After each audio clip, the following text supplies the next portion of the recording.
Salut tout le monde, on se retrouve dans une nouvelle vidéo et aujourd'hui on va parler de Harry Potter et les médias. L'objectif de cette vidéo, ça va être de mettre en relation tout ce qui concerne les médias dans la saga Harry Potter et d'y faire des parallèles moldus. Ça peut nous permettre de comprendre un petit peu les inspirations de J.K. Rowling ou alors de connaître un peu mieux la société du monde magique. Je jure solennellement que mes intentions sont mauvaises. Pour commencer, qu'est-ce que c'est qu'un média ? Un média, c'est un outil de communication d'information vers le peuple. Pour ça, on peut utiliser plusieurs supports comme la télé, la radio, les journaux et Internet. Un média, il peut être dépendant de quelqu'un ou indépendant justement de quelqu'un. Et par rapport à ça, les sujets traités et la manière dont ils sont traités vont plus ou moins changer. En gros, ça va dépendre des personnes qui sont à la tête de ce média, de leur bord politique, de ce qu'ils pensent. Chez les moldus, c'est 80% des médias qui sont dépendants de grandes firmes nationales, de grands patrons d'entreprises tels que LVMH, Altis, le patron de Free, etc. Et en moyenne, il y a 20% des médias qui sont indépendants. Il va y avoir Mediapart, Le Canard enchaîné et d'autres. On utilise tous les supports pour s'informer, que ce soit les journaux, la radio, la télé ou encore Internet. La télé, c'est encore ce qu'il y a de plus de regarder, même si ça fait partie des médias traditionnels dont les jeunes se détachent petit à petit, puisqu'ils sont beaucoup plus habitués à être sur Internet et donc à s'informer là-dessus. Pourtant, ce sont toujours les médias les plus traditionnels et les plus sensationnalistes qui font le plus d'audience. Par exemple, en France, BFM TV fait énormément d'audience et pourtant c'est un des médias les plus critiqués. Chez les sorciers, par contre, on utilise énormément la presse et je crois que c'est le média auquel on donne le plus de crédit. Il y a aussi un petit peu de radio, on va en parler plus tard, et il est même arrivé une fois que une information sorcier arrive sur la télé moldue et c'était lors de l'escapade de Sirius Black d'Azkaban. Évidemment, il n'était pas dit qu'il s'était échappé d'Azkaban, mais l'information est quand même passée à la télé. Et je crois que c'est la seule fois d'ailleurs. Le journal le plus connu et le plus lu dans le monde magique, c'est quand même la Gazette du Sorcier, qui est un quotidien, et ensuite il existe d'autres journaux comme Le Chicaneur ou encore Sorcière Hebdo, mais il y en a encore plein d'autres. On va commencer avec la Gazette du Sorcier, qui est un journal papier indépendant. La particularité de ce journal, c'est que c'est le plus connu du monde magique, et les journaux dans le monde magique, la seule différence qu'il y a avec le monde moldu, c'est que les images, c'est ici, les images qu'on peut voir ici s'animent en règle générale. Donc chez les sorciers, le support le plus utilisé reste la presse, alors que chez les moldus, c'est la télé, même si les moldus affirment en avoir confiance qu'à 40%. Pour la Gazette du Sorcier, il n'y a pas vraiment de concurrent direct, même s'il existe le Chicaneur et d'autres journaux. C'est vraiment le quotidien que tout le monde lit, il est dans tous les foyers, il est aussi à l'école Poudlard, bref, il y en a partout. Dans la Gazette, on parle pas beaucoup de politique, parce que ça intéresse pas vraiment les sorciers. Contrairement aux médias français où on parle énormément de politique, j'ai vraiment l'impression que la politique a une grosse place dans les médias, et plus que tout à la télé où d'ailleurs il y a un temps réglementé de parole pour certains politiques, etc. Donc voilà, il faut qu'il y ait un peu de tous les bords politiques, c'est fait en sorte à ce que ce soit plus ou moins équilibré. Mais dans la Gazette du Sorcier, il parle surtout de culture avec les futurs concerts des Wizard Sisters et d'autres groupes de musique magique. Il y a aussi les résultats du Quidditch, mais des faits divers comme le cambriolage de Gringotts ou encore l'escapade de Sirius Black d'Azkaban. Ce journal est considéré comme peu objectif et sensationnaliste.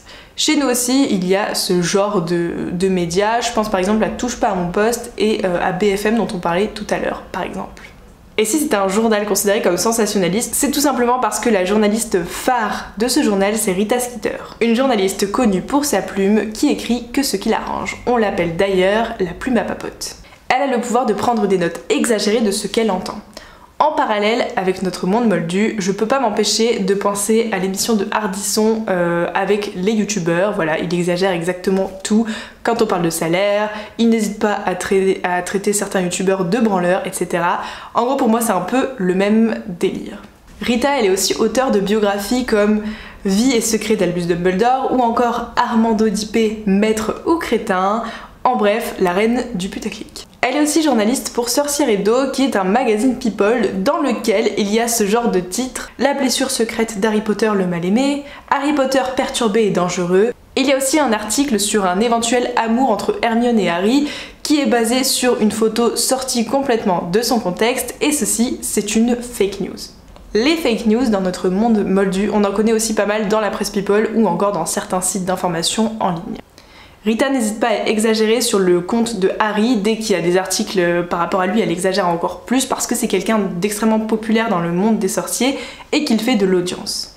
Si on pouvait faire un parallèle avec le monde moldu, on pourrait parler des journalistes qui ont détruit la vie de Britney Spears en la sexualisant dès son plus jeune âge dans la presse écrite.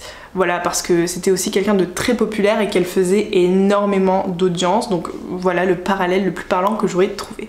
Pour finir avec la Gazette du Sorcier, je vous disais au tout début de cette présentation que la Gazette du Sorcier était un journal indépendant.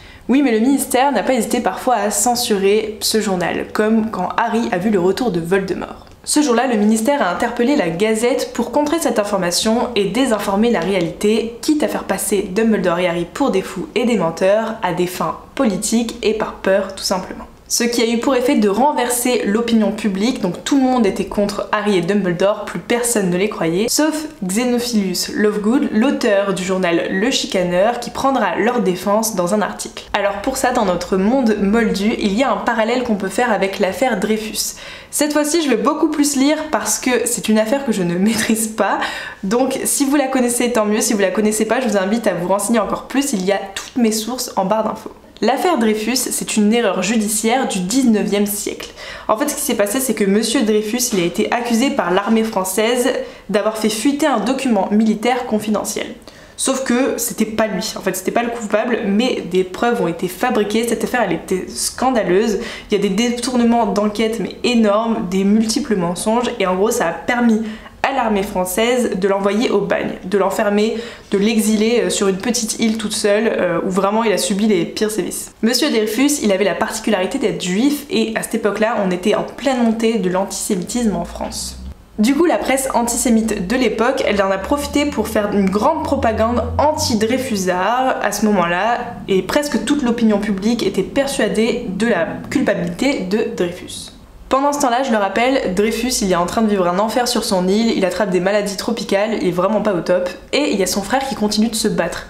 Et donc il continue de clamer l'innocence de son frère, et il finit par s'allier avec un journaliste qui va publier les incohérences du procès. Après ce premier article, il y a quelques personnes qui commencent à croire en l'innocence de Monsieur Dreyfus. L'affaire va vraiment prendre un tournant quand l'écrivain le plus coté de l'époque, Émile Zola, rejoint les Dreyfusards et écrit cette lettre publiée à la presse qui s'appelle J'accuse. Cette lettre, elle retrace toutes les vérités et les mensonges du procès et donc le rôle qu'a eu les médias et les politiques. À partir de la sortie de ce papier qui se vend vraiment à une quantité d'exemplaires astronomiques, la France est divisée entre deux parties, les anti-Dreyfusards et les Dreyfusards. Pour la suite de l'histoire, je vous invite à regarder mes sources parce que sinon la vidéo elle serait beaucoup trop longue, mais c'est une histoire vraiment passionnante et scandaleuse. On passe au Chicaneur qui n'est autre qu'un média mensuel indépendant. Ce journal il est qualifié de fantaisiste et il est tenu par Xenophilius Lovegood. Il a pour objectif de rétablir la vérité sur le monde magique, c'est un journal un poil complotiste sur les bords et il peut contenir des titres tels que Jusqu'où Fudge ira pour s'emparer de Gringotts, Corruption à la Ligue de Quidditch, comment l'équipe des Tornades a-t-elle fait pour gagner? Sirius Black, tueur ou victime, Sirius Black était-il aussi noir que ce qu'on le dépeint? Un redoutable tueur en série ou un innocent chanteur de variété? Et pour finir, Harry Potter parle enfin de la vérité sur celui dont on ne doit pas prononcer le nom et le récit de la nuit où je l'ai vu revenir. Donc ça c'est l'article dont je vous parlais juste avant. Ce qui prouve que c'est un journal qui sait prendre position pour défendre ses idées, quitte à ce que l'opinion publique ne soit pas de son côté. Dans le monde moldu, il existe aussi des médias qui soutiennent des sujets complotistes comme la théorie de la Terre plate par exemple. Le problème d'Internet, ça reste son algorithme, et si un utilisateur soutient une de ces théories-là, donc par exemple la théorie de la Terre plate, on va lui proposer toujours plus de contenu par rapport à ça en fait. Donc il va s'enfermer dans sa fake news et ça va aussi l'empêcher de développer son libre arbitre. La propagande reste un média de désinformation et le ministère de la Magie en a déjà fait usage lors d'une campagne anti-moldu visant à attiser la haine et la peur des moldus, sans de bourbe comme c'est écrit sur le tract. Le but c'est d'amener les citoyens à les dénoncer au ministère pour ensuite les faire passer en commission et leur enlever leur baguette magique. Ça donne un goût dégueulasse du déjà vu avec la propagande antisémite de la Seconde Guerre mondiale, donc le retrait de la baguette magique peut facilement faire écho avec l'étoile de David qui retire l'identité des personnes juives. On termine sur une bonne note avec la radio indépendante de la résistance Potterveille. C'est l'élève Lee Jordan, de son nom de code Rivière, qui a créé cette radio à partir de Poudlard lors de la Seconde Guerre des Sorciers. À ce moment-là, Harry a disparu avec Ron et Hermione à la recherche des Horcruxes et ils sont poursuivis par Voldemort et les Mange-Morts. À ce moment-là, le ministère et Poudlard sont indirectement contrôlés par Voldemort et c'est les membres de l'Ordre du Phénix qui créent cette radio pour encourager Harry et les membres de la Résistance pour faire passer des informations via des codes. Ils annoncent aussi le nom des morts et des disparus. C'est une radio très sérieuse et ils ne veulent pas se faire prendre puisque leurs mesures de précaution sont de changer d'endroit et de mot de passe à chaque émission. Évidemment, il y a un lien avec Radio Londres qui était la radio avec laquelle le général de Gaulle appelait la résistance des Français lors de la Seconde Guerre mondiale. Il y avait également du soutien pour les résistants en France et aussi des messages codés pour l'organisation des actions de la résistance. Et voilà tout le monde, j'espère que cette vidéo vous aura plu. C'était énormément de temps de recherche, de temps de tournage et j'imagine de montage à venir. Si jamais vous avez des choses à dire par rapport à cette vidéo, à rajouter, si vous pensez que j'ai pas dit les meilleurs refs, n'hésitez pas à le dire en commentaire, mais soyez indulgents s'il vous plaît, c'était vraiment pas facile. Je vous mets toutes mes sources en barre d'infos. En tout cas, j'espère que ça vous aura plu. Je vais vous laisser le choix du prochain sujet pour les Harry Potter et. Donc vous avez le choix entre Harry Potter et la guerre ou Harry Potter et le système judiciaire. Dites-moi-le en commentaire. En tout cas, si ça vous a plu, n'hésitez pas à laisser un like et à vous abonner si c'est pas encore fait. Moi, je vous fais plein de gros bisous et puis je vous dis à la prochaine. Bye. Méfait accompli.